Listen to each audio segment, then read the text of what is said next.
खुलुमबाय गिबियावनो नोंथांमोन बयनिसिमबो गोजोन फुंबिलिनि गाहाम हामलायनायखौ बावहरग्रोनायजों लोगोसे सोरजि द क्रिएटिविटी चेनेलाव बरायनानै लाग्रोनाय जालायबाय। दिनै 8 नभेम्बर 2023 मायथाइनि माखासे गोनांथार खौरांफोरखौ नोंथांमोननि सिगाङाव फोरमायथिना होनो आवगायनाय जालायबाय। नोंथांमोनहा नायनानै जुदि मोजां मोनोब्ला लाइक खालामगोन, शेयार खालामगोन होनना आसा खालामबाय। लोगोसे चेनेलाव गोदान फैदोंब्ला साबस्क्राइब खालामनानै लानो थाखायबो गुरै खावलायबाय। थ' बिदिब्ला जोङो दिनैनि माखासे गोनांथार खौरांफोरखौ खोनासंलांदिनि।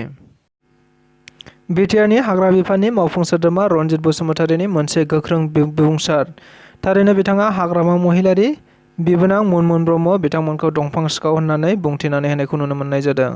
मिथिनो मोननाय बायदिब्ला आथिखालाव बिटिआरनि मावफुं सोद्रोमा रनजित बसुमतारी लोगोसे बिपिएफनि दैदेनगिरि बिथांमोनहा आथिखालाव बायदि बाथ्रा दान्थेलायबाय थानायखौ नुनो मोननाय जादों, जेराव सासेया सासेखौ मोनसे आफादखौ बायदि अजद होलायबाय थानायखौबो मिथिनो मोननाय जादों। थारैनो मिथिनो मोननाय बायदिब्ला बिपिएफनि सोद्रोमाफोरा एबा दैदेनगिरिफोरा आथिखालाव बिटिआरनि मावफुं सोद्रोमा रनजित बसुमतारीखौ दंफां सिखाव होननानै बुंनाय जादों। लोगोसे गुबुन फारसेथिं रनजित बसुमतारी बिथाङाबो बिपिएफनि मुरब्बी हाग्रामा महिलारि आरो मुनमुन ब्रह्म बिथांमोनखौ दंफां सिखाव होननानै बुंथिफिननायखौ नुनो मोननाय जादों।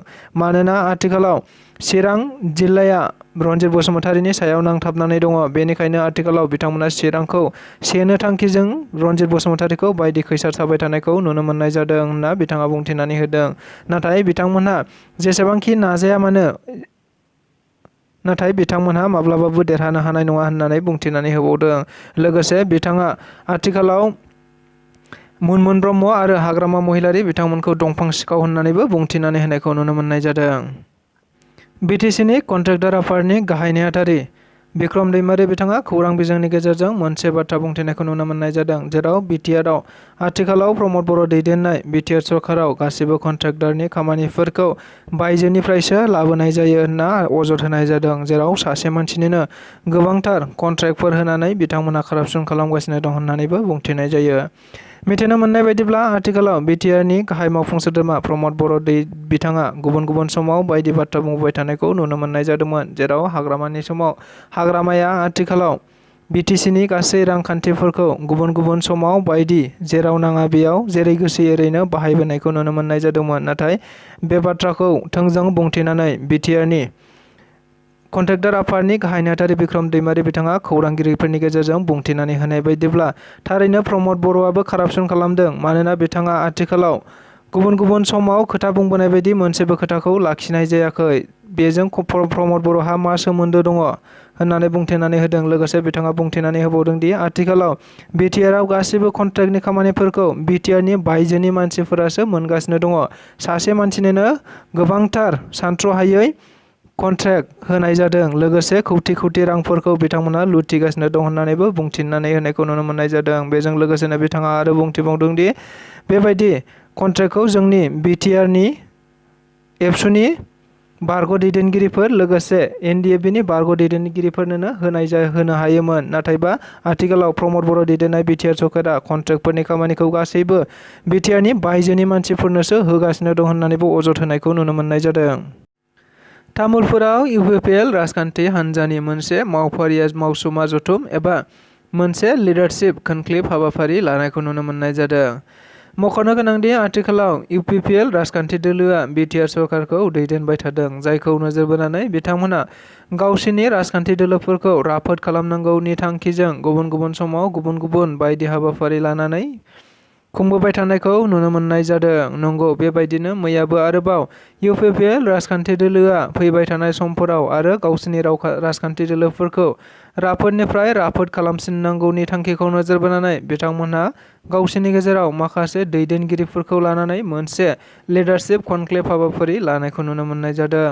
मख'नो गोनांदि बे हाबाफारियाव गुबैयै इउपिपिएल राजखान्थि दोलोनि मानगोनां आफादगिरि एबा आथिखाल बिटिआरनि गाहाय मावफुं सोद्रोमा प्रमद बर'जों लोगोसे इउपिपिएल राजखान्थि दोलोनि वार्किं प्रेसिडेन्ट एबा एमपि रोनगोरा नार्जारि आरो गोबां दैदेनगिरि बिथांमोनखौबो हाबाफारियाव बाहागो लानायखौ नुनो मोननाय जादों। लोगोसे बे हाबाफारियावनो बाहागो लानानै इउपिपिएल राजखान्थि दोलोनि आफादगिरि एबा बिटिआरनि गाहाय मावफुं सोद्रोमा प्रमद बर' बिथाङा खौरां बिजोंफोरनि गेजेरजों बुंथिनानै होनाय बायदिब्ला दिनै इउपिपिएल राजखान्थि दोलोआ राजखान्थियारि भाबै जोबोद गोख्रों जासिनबाय होननानैबो बुंथिनायखौ नुनो मोननाय जादों।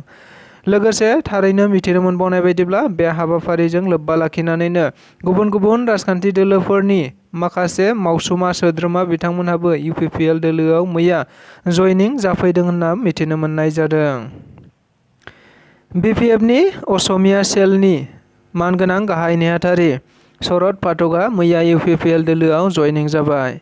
मिथिनो मोननाय बायदिब्ला दाखालि बावैसो सान सिगां बिपिएफनि असमिया सेलनि गाहाय नेहाथारि शरद पाठकआ बिपिएफ दोलोखौ नागारनानै फैनायखौ नुनो मोननाय जादोंमोन। लोगोसे बिपिएफ दोलोखौ नागारखांनायनि उनाव बिथाङा बिपिएफआ जेरैबायदि बर'फोरनि थाखाय एबा बर'फोरनि थाखाय खामानि मावनांगौमोन बेबायदि खामानि मावनो हायाखैमोन होननानै बुंथिनानै होनायखौ नुनो मोननाय जादोंमोन। जेराव बिथाङा खौरांगिरिफोरनि गेजेरजों बेखिनिखौबो बुंथिनाय जादोंमोन दि फैबाय थानाय समाव गुबुन गुबुन सेलनि लोगोसे असमिया सेलजों लोगोसे गुबुन गुबुन दोलो आफादफोरनि बिथांमोनहाबो बिपिएफ दोलोखौ थाबैनो नागारनानै फैजोबसिगोन होननानै बुंथिनानै होदोंमोन। लोगोसे बिथाङा बबे दोलोआव हाबनाय जागोन बेखौ दासिमबो गरन्थ' खालामनाय जायाखै होननानैबो बुंथिदोंमोन। थारैनो मिथिनो मोननाय बायदिब्ला मैया थारैनो बिथाङा इउपिपिएल राजखान्थि दोलोआव जयनिं जाबाय होननानै मिथिनो मोननाय जादों। मख'नो गोनांदि मैया तामुलपुराव जानाय मोनसे इउपिपिएल राजखान्थि दोलोनि लिडारशिप कनक्लेभ एबा मावफारिया एबा मावसुमा मेल खुंनाय जादोंमोन। जेराव बिपिएफनि मोनसे समनि असमिया सेलनि गाहाय नेहाथारि शरद पाठकआबो इउपिपिएल दोलोआव जयनिं जाबाय होननानै मिथिनो मोननाय जादों। लोगोसे बिथाङा खौरांगिरिफोरनि गेजेरजों थारैनो इउपिपिएल राजखान्थि दोलोआव जयनिं जानायनि उनाव आसा खालामो इउपिपिएल दोलोआ असमियाफोर एबा बर'फोरनि थाखायबो जोबोद मोजां खामानि मावगोन होननानै। बारग' अंगनबादि वार्कार आरो हेल्पारफोरनि थाखाय मोनसे जोबोद गोजोनथाव खौरां। आसामनि गिबि मन्त्रि डक्टर हिमन्त बिश्व शर्मा बिथाङा सिगाङाव खोथा होनाय बायदियैनो आथिखालाव मोनफानि उनाव मोनफा बायदि हाबाफारिफोरखौ मावफुंबोबाय थानायखौ नुनो मोनबाय थानाय जादों। नंगौ, बेबायदिनो बिथाङा आरोबाव मोनसे खामानिखौ थारैनो मावफुंनो लानायखौ नुनो मोननाय जादों। मिथिनो मोननाय बायदिब्ला रायजोआव गोबाव समनिफ्रायनो माखासे अंगनबादि वार्कार आरो कर्मिफोरा रिटायार जालांबाय। नाथाय रिटायार जालांनायनि उनावबो बिथांमोनहा गावसोरनि रिटायारनि रांखान्थिफोरखौ मोननो हानाय जायाखैमोन। थारैनो बेखौ नोजोर बोनानैनो गाबोन डक्टर रनज पेगु एबा सोलोंथाइ मन्त्रि लोगोसे रांखान्थि मन्त्रि अजन्ता नेउग बिथांमोननि नुजाथिनायाव थारैनो 2600 बिजाथिफोरनो गासै 77,89 लाख रांखौ राननानै होनाय जासिगोन होनना मिथिनो मोननाय जादों।